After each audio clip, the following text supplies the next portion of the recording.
नमस्कार दोस्तों, तेजस एकेडमी में आपका स्वागत है। स्पीड 100 शब्द प्रति मिनट रहेगी। शुरू किया जाएगा 5 सेकंड बाद।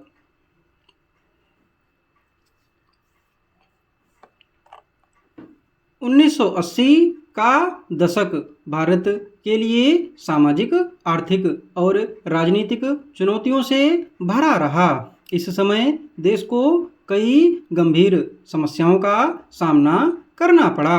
राजनीतिक अस्थिरता एक बड़ी समस्या थी। इंदिरा गांधी की सत्ता में वापसी के बाद भी देश में राजनीतिक तनाव बना रहा। पंजाब में अलगाववाद और खालिस्तान आंदोलन ने देश की आंतरिक सुरक्षा को कमजोर किया। 1984 में ऑपरेशन ब्लू स्टार के बाद इंदिरा गांधी की हत्या ने देश को हिलाकर रख दिया। इसके बाद हुए सिख विरोधी दंगों ने सामाजिक ताना बाना बिगाड़ दिया। आर्थिक मोर्चे पर भी देश को कठिनाइयों का सामना करना पड़ा। गरीबी, बेरोजगारी और महंगाई ने आम जनता के जीवन को प्रभावित किया। कृषि क्षेत्र में हरित क्रांति के बावजूद किसान आर्थिक तंगी से जूझ रहे थे। औद्योगिक विकास धीमा था और विदेशी निवेश सीमित था।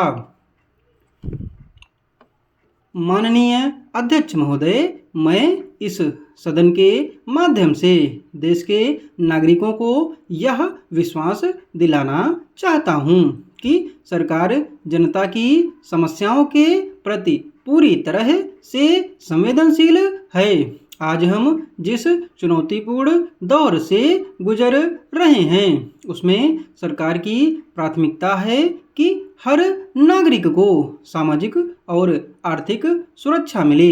हमारे देश की अर्थव्यवस्था ने पिछले कुछ वर्षों में महत्वपूर्ण प्रगति की है, लेकिन अभी भी हमें अनेक क्षेत्रों में सुधार की आवश्यकता है।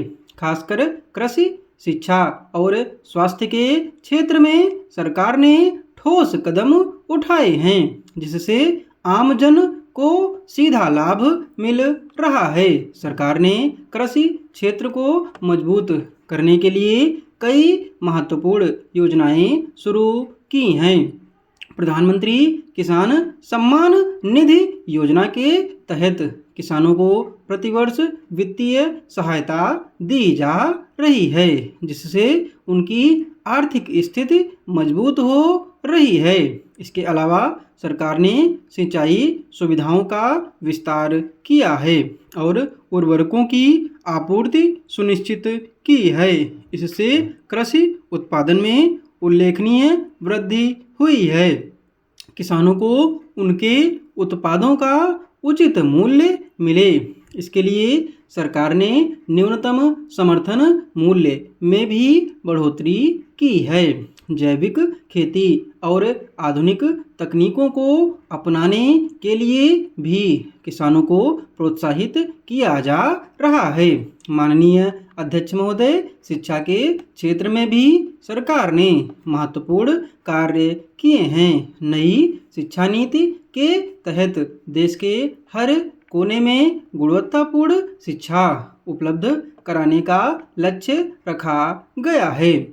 डिजिटल शिक्षा को बढ़ावा देने के लिए ई लर्निंग प्लेटफॉर्म विकसित किए गए हैं, जिससे छात्रों को ऑनलाइन शिक्षा प्राप्त करने में सहायता मिल रही है। ग्रामीण क्षेत्रों में भी स्कूलों का आधुनिकीकरण किया जा रहा है और योग्य शिक्षकों की नियुक्ति की जा रही है। सरकार का उद्देश्य है कि हर बच्चा शिक्षा के अधिकार से वंचित न रहे और उसे अपने भविष्य के निर्माण के लिए उचित संसाधन मिले। सरकार ने स्वास्थ्य क्षेत्र को भी सर्वोच्च प्राथमिकता दी है। आयुष्मान भारत योजना के माध्यम से गरीब और मध्यम वर्ग के परिवारों को निःशुल्क चिकित्सा सेवा प्रदान की जा रही है। देश भर में नए मेडिकल कॉलेज और अस्पताल खोले जा रहे हैं, जिससे चिकित्सा सुविधाओं का विस्तार हो रहा है। कोरोना महामारी के दौरान सरकार ने वैक्सीन निर्माण और वितरण में उल्लेखनीय कार्य किया, जिससे करोड़ों लोगों की जान बचाई गई। सरकार का संकल्प है कि हर नागरिक को बेहतर स्वास्थ्य सुविधाएं मिलें और देश एक स्वस्थ समाज की ओर आगे बढ़े। सरकार ने देश की आर्थिक स्थिति को मजबूत करने के लिए कई महत्वपूर्ण निर्णय लिए हैं। आत्मनिर्भर भारत अभियान के तहत देश में उत्पादन को बढ़ावा दिया जा रहा है। स्थानीय उद्योगों को सहायता दी जा रही है, जिससे रोजगार के नए अवसर पैदा हो रहे हैं। स्टार्टअप इंडिया और मेक इन इंडिया जैसी योजनाओं के माध्यम से युवाओं को स्वरोजगार के लिए प्रोत्साहित किया जा रहा है। सरकार ने छोटे और मझोले उद्यमों के लिए ऋण की व्यवस्था भी की है, जिससे उद्यमियों को वित्तीय सहायता मिल रही है। महिलाओं को आत्मनिर्भर बनाने के लिए सरकार ने कई योजनाएं शुरू की हैं। बेटी बचाओ बेटी पढ़ाओ योजना के तहत बालिकाओं की शिक्षा को प्रोत्साहित किया जा रहा है। महिलाओं को स्वरोजगार के लिए मुद्रा योजना के तहत बिना गारंटी के ऋण दिए जा रहे हैं। महिलाओं की सुरक्षा के लिए भी विशेष कदम उठाए गए हैं। घरेलू हिंसा और लैंगिक भेदभाव के मामलों में त्वरित न्याय के लिए फास्ट ट्रैक कोर्ट की स्थापना की गई है।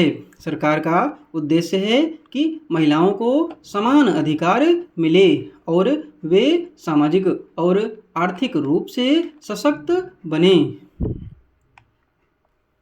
माननीय अध्यक्ष महोदय, सरकार ने बुनियादी ढांचे को मजबूत करने के लिए भी कई योजनाएं शुरू की हैं। सड़क परिवहन मंत्री द्वारा प्रस्तुत रिपोर्ट के अनुसार देश भर में राजमार्गों और एक्सप्रेसवे का निर्माण तेजी से हो रहा है। रेलवे का आधुनिकीकरण किया जा रहा है और नई ट्रेनों की शुरुआत हो रही है। मेट्रो सेवा का विस्तार किया जा रहा है, जिससे शहरी यातायात व्यवस्था में सुधार हो रहा है। सरकार का लक्ष्य है कि देश के प्रत्येक हिस्से को आधुनिक परिवहन नेटवर्क से जोड़ा जाए। विदेश मंत्री ने सदन में अपने वक्तव्य में कहा कि भारत की विदेश नीति का उद्देश्य वैश्विक स्तर पर शांति और स्थिरता बनाए रखना है। भारत में संयुक्त राष्ट्र G20 और अन्य अंतर्राष्ट्रीय मंचों पर अपनी स्थिति को मजबूत किया है। पड़ोसी देशों के साथ व्यापारिक संबंधों को प्रोत्साहित किया जा रहा है। भारत ने आतंकवाद के खिलाफ कड़ा रुख अपनाया है और वैश्विक मंच पर इस मुद्दे को प्रमुखता से उठाया है। अंत में मैं इस सदन के माध्यम से देशवासियों को आश्वस्त करना चाहता हूं कि सरकार उनकी आकांक्षाओं और अपेक्षाओं को पूरा करने के लिए प्रतिबद्ध है। सरकार का उद्देश्य एक समावेशी, सशक्त और आत्मनिर्भर भारत का निर्माण करना है। कृषि, शिक्षा, स्वास्थ्य, महिला सशक्तिकरण, आर्थिक सुधार और विदेश नीति जैसे क्षेत्रों में सरकार द्वारा उठाए गए ठोस कदमों का सकारात्मक परिणाम देश के हर नागरिक तक पहुंच रहा है। हम सभी को मिलकर देश के विकास की इस यात्रा में योगदान देना होगा। पीडीएफ इसकी आपको टेलीग्राम पर दे दी जाती है और टेलीग्राम चैनल का लिंक डिस्क्रिप्शन बॉक्स में दिया हुआ है। धन्यवाद।